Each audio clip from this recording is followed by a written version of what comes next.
Hello friends, welcome back to your study education. Friends, आज के इस वीडियो में हम सब बिहार बोर्ड क्लास 9 सिविक्स का चैप्टर 1 के बारे में डिस्कस करेंगे। इससे पहले हम लोग सिविक्स का चैप्टर 1 का पार्ट 1 के बारे में डिस्कस कर चुके हैं। अगर आप उसे देखना चाहते हैं तो डिस्क्रिप्शन बॉक्स में उसका लिंक दिया हुआ है, वहां से भी आप उसे देख सकते हैं।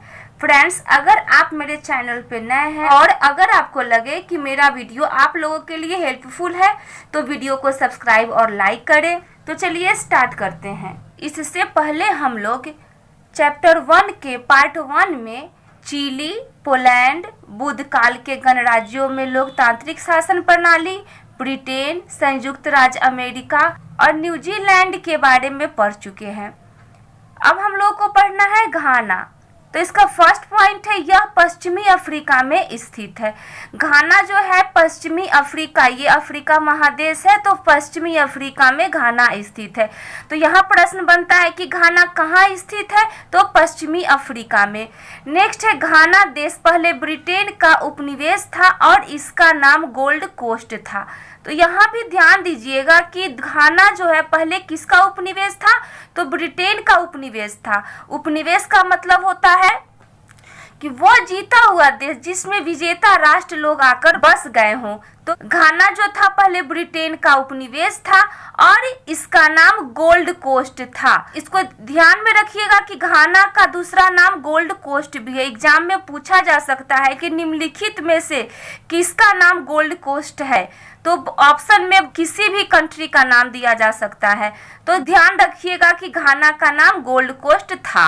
नेक्स्ट है, इस देश के संघर्ष का नेता सुनार के पुत्र और शिक्षक लामे एन क्रूमा था। घाना में भी लोकतंत्र के लिए संघर्ष हुआ था, तो उसमें संघर्ष के नेता सुनार के पुत्र थे और शिक्षक जिसका नाम लामे एन क्रूमा था। तो ध्यान दीजिएगा कि घाना में एक सुनार का पुत्र था और शिक्षक था जिसका नाम लामे एन क्रूमा था। अब हम लोग लामे एन क्रूमा के बारे में चर्चा करते हैं। माँ का फर्स्ट पॉइंट है, इसके नेतृत्व में घाना 1957 ईस्वी में आजाद हुआ। तो घाना किसके नेतृत्व में आजाद हुआ था, तो लामे एन क्रूमा के नेतृत्व में आजाद हुआ था। और कब आजाद हुआ था, तो 1957 ईस्वी में घाना आजाद हुआ था। नेक्स्ट है, आजादी के बाद इन्हें घाना के प्रधानमंत्री तथा बाद में राष्ट्रपति भी चुने गए। ध्यान दीजिएगा कि लामे एन क्रूमा के बारे में हम 4 पॉइंट दिया गया है। चारों पॉइंट को आप लोग ध्यान से देखिएगा। 1957 में जब घाना की आजादी हुई तो आजादी के बाद घाना के प्रधानमंत्री किसको बनाया गया, तो लामे एन क्रूमा को बनाया गया। और फिर लामे एन क्रूमा जो थे बाद में राष्ट्रपति भी बने। नेक्स्ट है, एन क्रूमा ने अपने आप को आजीवन राष्ट्रपति के रूप में चुनवा लिया। जब आजाद हो गया घाना और वहां प्रधानमंत्री और राष्ट्रपति बनाए गए लामे एन क्रूमा को, और जिसके बाद पश्चिमी अफ्रीका में तंत्र की स्थापना का जो प्रथम प्रयास था वो भी सफल रहा। लेकिन यहाँ लोकतंत्र अधिक दिनों तक स्थिर नहीं रह सकी। क्यों नहीं रह सकी, क्योंकि लामे एन क्रूमा जो था अपने आप को आजीवन राष्ट्रपति के रूप में चुनवा लिया। अब किसी को राष्ट्रपति के रूप में आजीवन चुनाया जाएगा तो इससे क्या होगा कि वहां की जनता आक्रोशित हो जाएगी। तो नेक्स्ट पॉइंट है, 1966 ईस्वी में सेना ने घाना के एन क्रूमा सरकार का तख्ता पलट दिया। आजीवन राष्ट्रपति के रूप में चुनवाने की जब बात बोली तो वहां की जनता में आक्रोश हो गया और 1966 में सेना ने घाना के एन क्रूमा सरकार का तख्ता ही पलट दिया। और इस तरह घाना में लोकतंत्र का फिर से खात्मा हो गया। तो अभी तक हम लोगों ने जिस देश के बारे में भी पढ़ा उसमें लोकतंत्र की स्थापना होती है और फिर उसका खात्मा भी हो जाता है। तो इस तरह हम लोग देखते हैं जनता को लोकतंत्र के लिए कितने संघर्ष करने पड़े। नेक्स्ट पॉइंट है, सार्वभौमिक वयस्क मताधिकार का कालक्रम। तो इससे पहले हम लोग न्यूजीलैंड के बारे में पढ़े थे, जहाँ पे सबसे पहले सार्वभौमिक वयस्क मताधिकार प्राप्त हुआ। तो यहाँ पे सार्वभौमिक वयस्क मताधिकार का कालक्रम दिया हुआ है कि कब किस देश में सार्वभौमिक वयस्क मताधिकार हुआ है। तो सबसे पहले मैं आपको बताई थी कि 1893 ईस्वी में न्यूजीलैंड में सार्वभौमिक वयस्क मताधिकार प्राप्त हुआ है। इससे पहले वाले वीडियो में मैं सार्वभौमिक वयस्क मताधिकार के बारे में बताई थी। सार्वभौमिक वयस्क मताधिकार के द्वारा सभी व्यक्ति जिसकी आयु 18 वर्ष या उससे अधिक है उसे धर्म, जाति, लिंग, साक्षरता या संपत्ति के आधार पर कोई भेदभाव किए बिना मतदान करने का अधिकार है। उसे ही सार्वभौमिक वयस्क मताधिकार कहते हैं। तो सेकेंड नंबर था रूस का 1917 में, थर्ड नंबर में जर्मनी 1918 में, फोर्थ में नीदरलैंड 1919 में, 5 नंबर में ब्रिटेन था 1928 में। ये सब डेट हो सकता है आपके एग्जाम के लिए इम्पोर्टेंट हो, इसलिए मैंने यहाँ पे लिख दिया है क्योंकि ये बुक में दिया गया था। श्रीलंका को कब मिला था तो 1931 में, तुर्की को कब मिला था तो 1934 में, फ्रांस को कब मिला था तो 1944 में, और जापान को कब मिला था तो 1945। भारत को कब मिला तो 1950 में, अर्जेंटीना को कब मिला तो 1951 में, यूनान को कब मिला 1952 में, मलेशिया को कब मिला 1955 में, ऑस्ट्रेलिया को 1962 में, अमेरिका को 1965 में, स्पेन को 1978 में, और सबसे अंत में सार्वभौमिक वयस्क मताधिकार दक्षिण अफ्रीका को मिला है 1994 में। नेक्स्ट एक नोट है, 1991 में सोवियत संघ के विघटन के बाद सोवियत संघ के 15 गणराज्य भी स्वतंत्र हो गए। इनमें अधिकांश देशों ने लोकतांत्रिक शासन व्यवस्था को अपनाया। तो देखिए यहाँ किस प्रकार के प्रश्न बनते हैं कि 1991 में सोवियत संघ के विघटन के बाद सोवियत संघ के कितने गणराज्य स्वतंत्र हो गए, तो सोवियत संघ के 15 गणराज्य स्वतंत्र हो गए, और 15 गणराज्य में से जो अधिकांश देश था वो लोकतांत्रिक शासन व्यवस्था को ही अपनाया। तो यहाँ एक और प्रश्न बनता है कि सोवियत संघ का विघटन कब हुआ, तो 1991 में सोवियत संघ का विघटन हुआ। अब नेक्स्ट टॉपिक है नेपाल। भारत के पड़ोसी देशों की चर्चा की जा रही है जहां लोकतंत्र के लिए भी संघर्ष हुआ है। तो नेपाल में का सबसे पहला पॉइंट है, नेपाल का पहला संविधान 1948 ईस्वी में बना। तो नेपाल का पहला संविधान कब बना, तो 1948 ईस्वी में। इस संविधान के अंतर्गत राजा ही नेपाल का वास्तविक शासक था। तो ये बात ध्यान में रखिएगा कि जब संविधान बना तो इस संविधान के अंतर्गत राजा ही नेपाल का वास्तविक शासक। नेक्स्ट है राजा महेंद्र। इसका फर्स्ट पॉइंट है, इन्होंने 1959 में नया संविधान लागू किया और संसद के लिए पहली बार चुनाव हुआ। तो किसके नेतृत्व में पहली बार चुनाव हुआ था संसद के लिए, तो राजा महेंद्र सिंह के नेतृत्व में। तो किसने नया संविधान लागू किया, तो राजा महेंद्र सिंह ने, और कब, तो 1959 ईस्वी में। तो इस बात को ध्यान रखिएगा कि राजा महेंद्र सिंह से संबंधित 2 पॉइंट है, 2 पॉइंट को एकदम ध्यान रखिएगा। इन्होंने 1962 में देश में लोकतंत्र को समाप्त कर दिया। तो 1962 में नेपाल में लोकतंत्र को समाप्त किसने किया, तो राजा महेंद्र ने। और नया संविधान 1959 में किसने लागू किया, तो राजा महेंद्र सिंह ने। नेक्स्ट है जेपी कोइराला। इन्हें 1991 में नेपाल में संसद के चुनाव में बहुमत मिला और नेपाल के प्रधानमंत्री बने। जब 1991 ईस्वी में संसद का चुनाव हुआ था उस समय जेपी कोइराला को बहुमत मिला था और उसी समय बहुमत में वो जीते थे और नेपाल के प्रधानमंत्री बनाए गए। नेक्स्ट है राजा वीरेंद्र। राजा वीरेंद्र और उनके परिवार की राजमहल में हत्या 2001 में कर दी गई। तो इतना ही ध्यान रखिएगा कि राजा महेंद्र जो थे वो लोकतंत्र को समाप्त किए थे 1962 में। राजा वीरेंद्र और उनके परिवार की राजमहल में हत्या कर दी गई, कब, तो 2001 ईस्वी में। नेक्स्ट है राजा ज्ञानेंद्र। फर्स्ट पॉइंट है, इन्होंने फरवरी 2005 में संसद को भंग कर दिया और सरकार को बर्खास्त कर दिया। तो 2005 में संसद को भंग किसने किया था, तो राजा ज्ञानेंद्र ने किया था, और सरकार को बर्खास्त किसने किया था, तो राजा ज्ञानेंद्र ने किया। फिर इन्होंने लोकतंत्र को समाप्त कर दिया। पहले लोकतंत्र को समाप्त किसने किया था, राजा महेंद्र ने, और फिर राजा ज्ञानेंद्र ने लोकतंत्र को दोबारा समाप्त कर दिया। नेक्स्ट है डॉक्टर रामवर्धन यादव। तो डॉक्टर रामवर्धन यादव कौन थे? 2008 में इन्हें नेपाल में प्रथम गणतंत्र के राष्ट्रपति बनाया गया। तो 2008 में जब नेपाल में गणतंत्र की स्थापना हुई तो उन्हें नेपाल का प्रथम राष्ट्रपति बनाया गया था।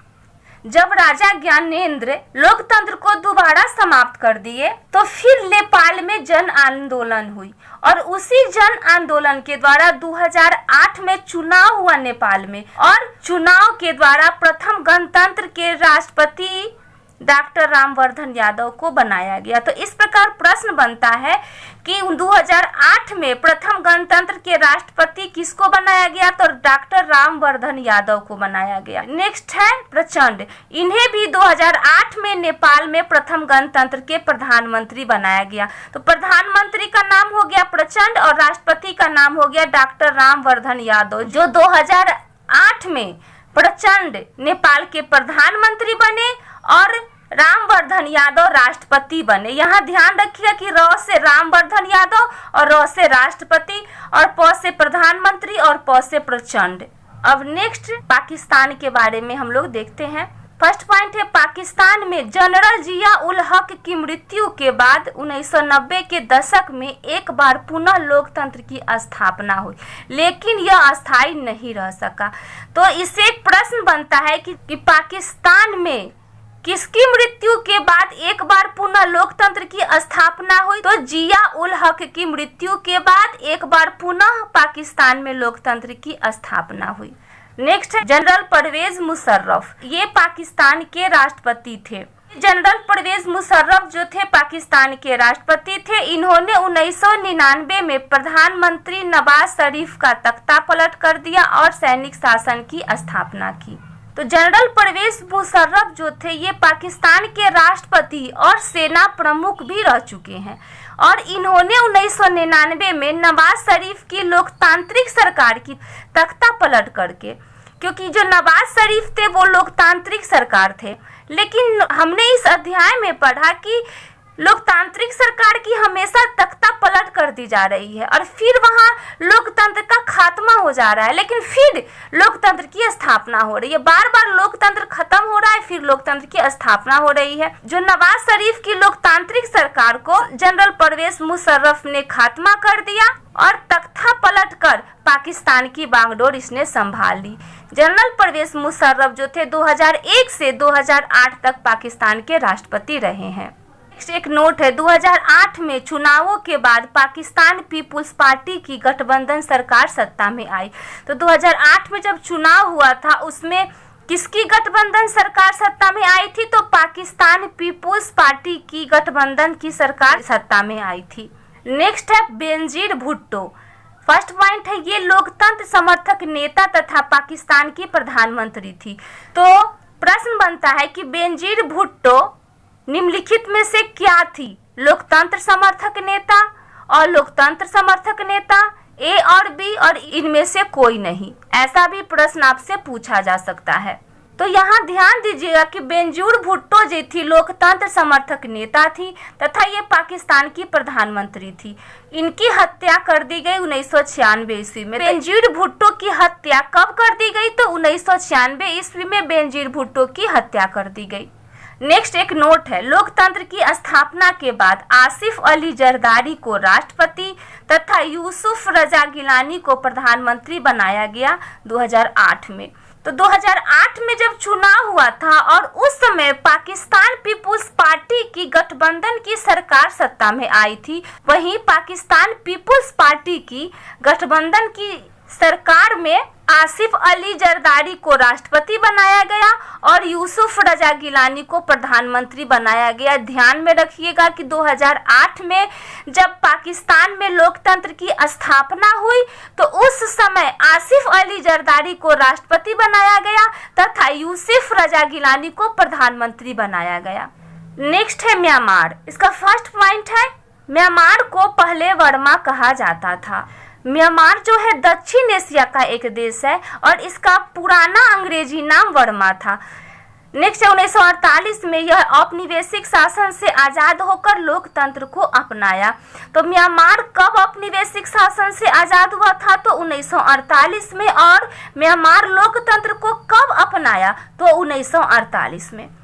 नेक्स्ट 1962 में सैनिक तख्तापलट से लोकतंत्र का फिर से अंत हो गया। देखिए यहाँ भी सैनिक तख्तापलट हो रही है। तो 1962 में म्यांमार में फिर सैनिक तख्तापलट हुआ और फिर से लोकतंत्र का अंत हो गया।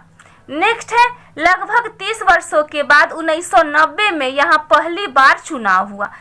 तो म्यांमार में पहली बार चुनाव कब हुआ, तो 1990 ईस्वी में। नेक्स्ट है, इन चुनावों में आंग सान सू की के नेतृत्व में नेशनल लीग फॉर डेमोक्रेसी को भारी बहुमत मिला। तो यहाँ प्रश्न बनता है कि 1990 के चुनाव में किसके नेतृत्व में किसको भारी बहुमत मिला?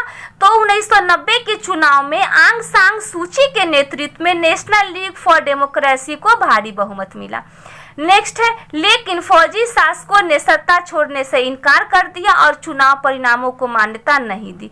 तो यहाँ पे क्या था कि जो फौजी शासक था उसने सत्ता छोड़ने से इनकार कर दिया। इस चुनाव में भारी बहुमत नेशनल लीग फॉर डेमोक्रेसी को मिला था, उसको मान्यता नहीं दिया। नेक्स्ट एक नोट है, आंग सान सू की के संघर्ष को अंतर्राष्ट्रीय स्तर पर मान्यता मिली है तथा उन्हें नोबेल का शांति पुरस्कार भी मिला। आंग सान सू की जो है नेशनल लीग फॉर डेमोक्रेसी से भारी बहुमत से विजय तो हुए, लेकिन जो फौजी सरकार थी उसने सत्ता छोड़ने से इनकार कर दिया। म्यांमार की सैनिक सरकार ने आंग सान सू की सहित जो भी लोकतंत्र के समर्थक नेता थे उन्हें या तो जेल में डाल दिया या तो उन्हें घर में ही नजरबंद कर दिया। म्यांमार में जो भी सैनिक सरकार के विरुद्ध बोलता था या बयान करता था उस पे सैनिक सरकार ने प्रतिबंध लगा दिया। म्यांमार की जो फौजी सरकार थी उससे लाखों लोग तंग हो गए, परेशान हो गए और उन्होंने अपना घर भी छोड़ दिया और दूसरे जगह जाके वो रहने लगे। अब यह आंग सान सू की जो थे घर में नजरबंद तो थे, लेकिन उसके बावजूद उन्होंने लोकतंत्र के लिए अपना अभियान जारी रखा और उन्होंने बहुत सारे संघर्ष किए, जिसके कारण इन्हें अंतर्राष्ट्रीय स्तर पे मान्यता दी गई और इन्हें नोबेल का शांति पुरस्कार भी दिया गया। तो यहाँ प्रश्न बनता है, म्यांमार में किसको नोबेल का शांति पुरस्कार दिया गया है? तो आंग सान सू की को यहाँ ध्यान में रखिएगा। और यहाँ एक और प्रश्न बनता है कि किसके संघर्ष को अंतर्राष्ट्रीय स्तर पर मान्यता दिया गया है? तो आंग सान सू की के संघर्ष को। इससे दो प्रश्न निकलते हैं, तो इस नोट को आप लोग ध्यान में रखिएगा। संयुक्त राष्ट्र संघ की स्थापना क्यों हुई थी? नेक्स्ट है संयुक्त राष्ट्र संघ UNO। फर्स्ट पॉइंट है, इसकी स्थापना 24 अक्टूबर 1945 ईस्वी में हुई थी। तो संयुक्त राष्ट्र की स्थापना कब हुई थी? तो 24 अक्टूबर 1945 ईस्वी में। संयुक्त राष्ट्र की स्थापना द्वितीय विश्व युद्ध के बाद विश्व भर में शांति और विश्व के विकास के प्रयास के लिए किया गया था, पर इसकी वित्तीय मदद जो है इसके सदस्य देशों से मिलती है।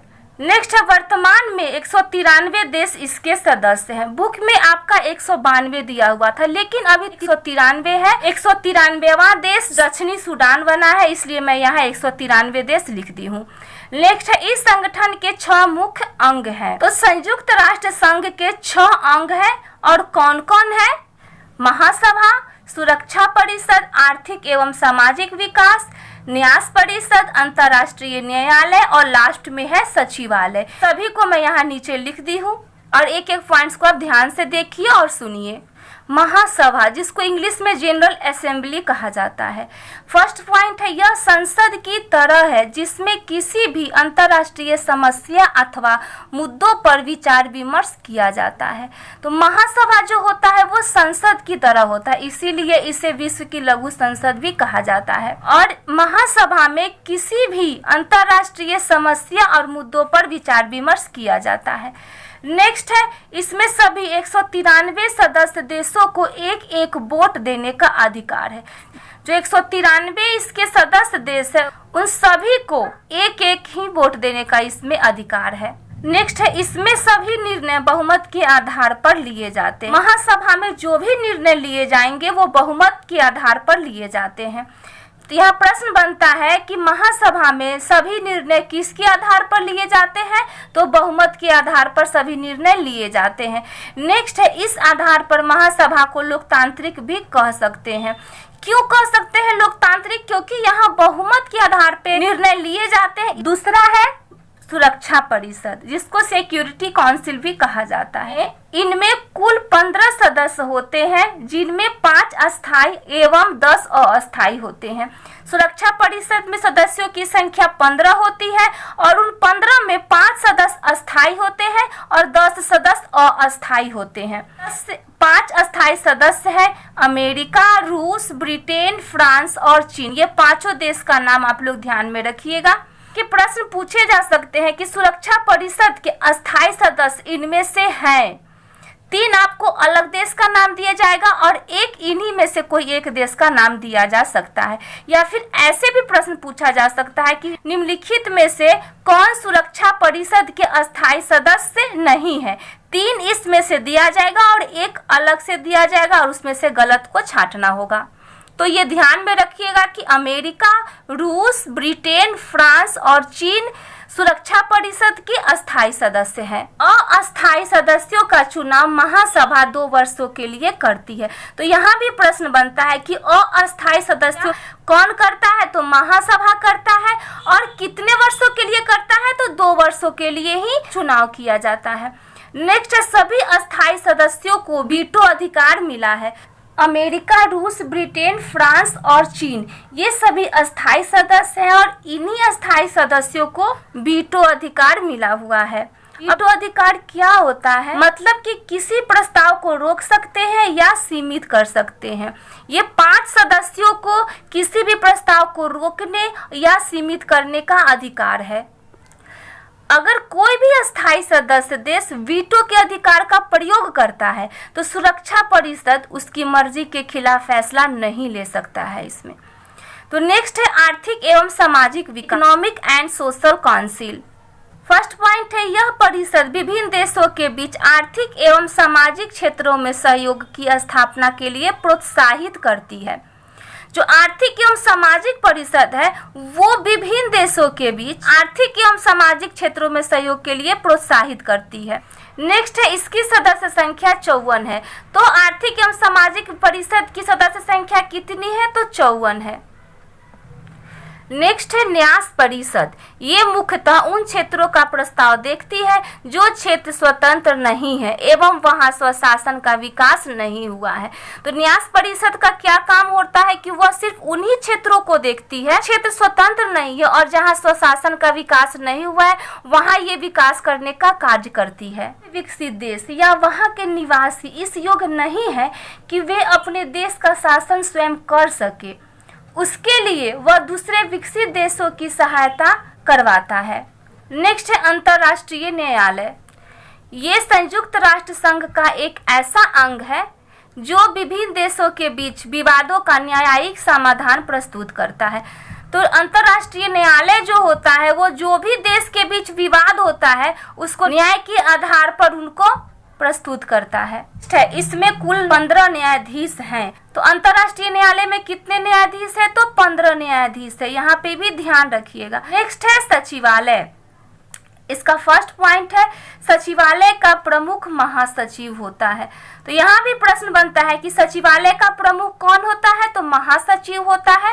नेक्स्ट है, संयुक्त राष्ट्र का एक अपना सचिवालय है जो अमेरिका के न्यूयॉर्क में स्थित है। तो संयुक्त राष्ट्र का सचिवालय कहाँ स्थित है, तो अमेरिका के न्यूयॉर्क में स्थित है। तब तक के लिए इतना ही। अगर आप लोगों को हमारा वीडियो अच्छा लगा हो तो लाइक, शेयर और कमेंट करना बिल्कुल ही न भूले। आपका लाइक और कमेंट ही हमारा हौसला बढ़ाता है। बने रहिए हमारे साथ। मिलते हैं नेक्स्ट वीडियो में नेक्स्ट चैप्टर के साथ। Thank you.